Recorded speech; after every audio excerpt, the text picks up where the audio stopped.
નમસ્કાર. શિક્ષણ એ કોઈ પણ સફળ સપનાનો પાયો છે, ખરું ને? પણ ક્યારેક એ સપના સુધી પહોંચવાનો રસ્તો શોધવો એકદમ અટપટો અને મૂંઝવણભર્યો લાગી શકે છે. આજના આ વિશ્લેષણમાં આપણે ગુજરાતમાં ઉપલબ્ધ વ્યાપક શૈક્ષણિક માર્ગો અને આર્થિક સહાયના માળખાની એક ખૂબ જ રસપ્રદ સફર કરવાના છીએ. તો ચાલો ઊંડાણપૂર્વક સમજીએ કે સાચી અને સચોટ માહિતી કેવી રીતે એકદમ ઉજ્જવળ ભવિષ્યના દરવાજા ખોલી શકે છે.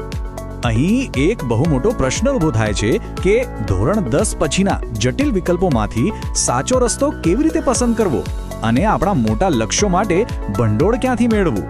આર્થિક મુશ્કેલીઓ કોઈની પણ પ્રતિભાની આડે ન જ આવી જોઈએ. આજના આ સેશનનો મુખ્ય ઉદ્દેશ આ સવાલનો ચોક્કસ અને એકદમ વ્યવહારુ જવાબ શોધવાનો છે. આખી સફરને આપણે 5 સરળ ભાગમાં વહેંચીશું. વિદ્યાર્થી સહાયનો પાયો, ધોરણ 10 પછીનો વળાંક, શ્રેષ્ઠ ડિપ્લોમા વિકલ્પો, ઉચ્ચ શિક્ષણના લક્ષ્યો અને છેલ્લે કારકિર્દી માર્ગદર્શન પોર્ટલ. તો ચાલો સૌથી પહેલા વાત કરીએ વિદ્યાર્થી સહાયના પાયાની. શાળાના શરૂઆતના વર્ષોમાં જ પાયો મજબૂત કરવો બહુ જરૂરી છે. આખી સિસ્ટમ વિદ્યાર્થીઓની જરૂરિયાતોને સમજીને આગળ વધે છે.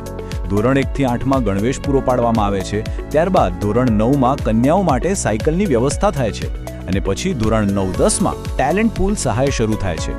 આ બધું માત્ર આર્થિક મદદ નથી, પણ અભ્યાસ સાથે જોડાયેલા રહેવા માટેનું એક બહુ મોટું પ્રોત્સાહન છે. હવે આ આંકડો જુઓ. ટેલેન્ટ પૂલ યોજના હેઠળ ખાસ કરીને વિચરતી જાતિના બાળકો માટે સહાયની રકમ 9મા અને 10મા ધોરણમાં વધીને વાર્ષિક ₹750 થઈ જાય છે. જ્યારે અભ્યાસ વધુ ગંભીર બને છે ત્યારે પ્રોત્સાહનમાં પણ વધારો થવો જ જોઈએ ને, જેથી વિદ્યાર્થીઓનું ધ્યાન માત્ર ને માત્ર ભણતર પર જ રહે. આગળ વધીએ આપણા બીજા અને બહુ જ મહત્વના મુકામ પર, ધોરણ 10 પછીનો નિર્ણાયક વળાંક. સામાન્ય રીતે મોટાભાગના લોકો 11મા અને 12મા ધોરણનો થિયોરીવાળો રસ્તો પસંદ કરે છે, પણ તેમાં કમાણી શરૂ કરવામાં થોડો સમય લાગી શકે છે. તેની સામે ડિપ્લોમાનો 1 થી 3 વર્ષનો પ્રેક્ટિકલ માર્ગ છે.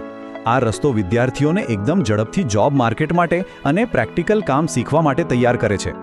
એટલે જ હંમેશા એવું કહેવાય છે કે 11મું અને 12મું ધોરણ છોડીને પ્રેક્ટિકલ સ્કિલ શીખો, સમય બચાવો અને જલ્દી કમાણી શરૂ કરો. જે વિદ્યાર્થીઓ ખરેખર સ્કિલ શીખીને પોતાની કમાણી જલ્દી શરૂ કરવા માંગતા હોય તેમના માટે આ એકદમ ગેમ ચેન્જર વિકલ્પ છે. તો ચાલો હવે એ પણ જોઈ લઈએ કે શ્રેષ્ઠ ડિપ્લોમા કારકિર્દી વિકલ્પો કયા કયા છે. અહીં અલગ અલગ ક્ષેત્રોના કેટલાક શાનદાર વ્યવહારુ વિકલ્પો છે. જેમ કે હેલ્થકેર ક્ષેત્રમાં પેરામેડિકલ સર્ટિફિકેટ માત્ર 1 વર્ષમાં અને આશરે ₹12,500ની સાવ પોસાય તેવી ફીમાં થઈ શકે છે. હોસ્પિટાલિટીમાં જવું હોય તો 1 થી 3 વર્ષના હોટેલ મેનેજમેન્ટ ડિપ્લોમા છે.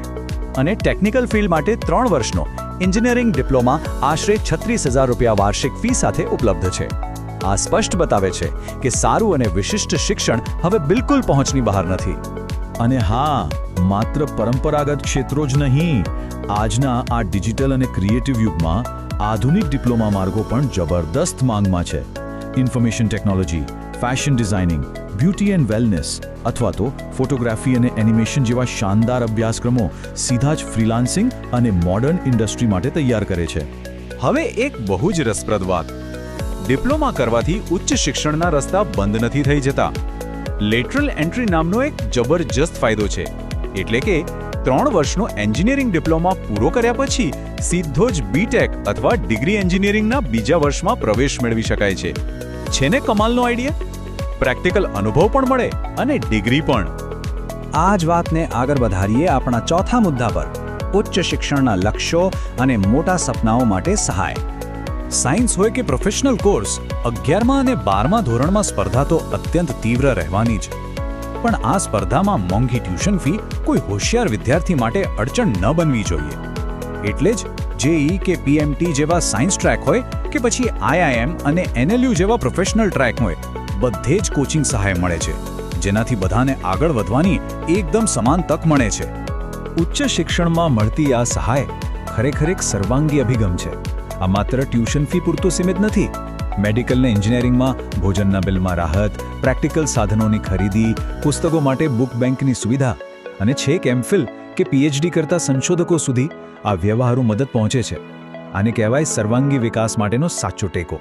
અને જો સપનાઓ ખરેખર આકાશ આંબવાના હોય તો પણ કોઈ ચિંતા નથી. કોમર્શિયલ પાયલટ બનવાની અત્યંત મોંઘી ટ્રેનિંગ માટે લોન, વિદેશમાં ભણવા માટે આર્થિક સહાય અને દેશની સૌથી અઘરી ગણાતી આઈએએસ કે આઈપીએસ પરીક્ષાઓ માટે પણ કોચિંગની સુવિધા છે. ખરેખર આ બધું જોતા લાગે કે વૈશ્વિક સ્તરના મોટા સપના જોવા હવે બિલકુલ અશક્ય નથી. હવે પહોંચીએ આપણા અંતિમ અને ખૂબ જ અગત્યના પડાવ પર, કારકિર્દી માર્ગદર્શન પોર્ટલ. આટલી બધી માહિતીને એક જગ્યાએ શોધવી અઘરી લાગી શકે, પણ તેનો જબરદસ્ત ઉકેલ છે આ ગુજરાત કરિયર ગાઈડન્સ પોર્ટલ. આ એક એવું શાનદાર ડિજિટલ પ્લેટફોર્મ છે જે બધો જ ડેટા આપણી પોતાની સ્થાનિક ભાષામાં એટલે કે ગુજરાતીમાં એક સાથે પૂરો પાડે છે. એક જ લોગિનથી પોતાની રુચિઓ મુજબ સાચો રસ્તો શોધી શકાય છે. આ પોર્ટલની વિશાળતા તો જુઓ. અહીં 500થી વધુ કારકિર્દી વિકલ્પો, 19,000થી વધુ કોલેજો, 1,150થી વધુ પ્રવેશ પરીક્ષાઓ અને 1,050થી વધુ શિષ્યવૃત્તિઓની માહિતી અવેલેબલ છે. આટલા મોટા ડેટાબેઝ સાથે કોઈપણ માટે પોતાની ચોક્કસ જરૂરિયાત મુજબની ઉત્તમ તક શોધવી સાવ સરળ બની જાય છે. આ કોઈ નાનો પ્રોજેક્ટ નથી હો. ગ્રાઉન્ડ લેવલ પર તેની વાસ્તવિક અસર એ છે કે 2,600થી વધુ શાળાઓ અને 1,40,000થી વધુ વિદ્યાર્થીઓ હાલમાં આ માર્ગદર્શન નેટવર્કનો સક્રિયપણે ઉપયોગ કરી રહ્યા છે. આટલા મોટા પાયે યોગ્ય માહિતી પૂરી પાડવી એ ભવિષ્ય ઘડતર માટે ખરેખર એક ઐતિહાસિક પગલું છે. તો આજના આ વિશ્લેષણના અંતે એક બહુ મોટો સવાલ સામે આવે છે. પ્રાથમિક શાળાના ગણવેશથી લઈને ડિપ્લોમાની પ્રેક્ટિકલ ટ્રેનિંગ અને છેક પાયલટ બનવા સુધીના આ અનંત વિકલ્પોમાંથી કયો રસ્તો એક સૌથી સફળ અને ઉજ્જવળ ભવિષ્યને આકાર આપશે? રસ્તાઓ અનેક છે, માહિતી પણ હાજર છે. હવે જરૂર છે માત્ર સાચી દિશા પસંદ કરીને પૂરા ફોકસ સાથે આગળ વધવાની. શું આપણે આ શાનદાર તકોનો લાભ લેવા તૈયાર છીએ?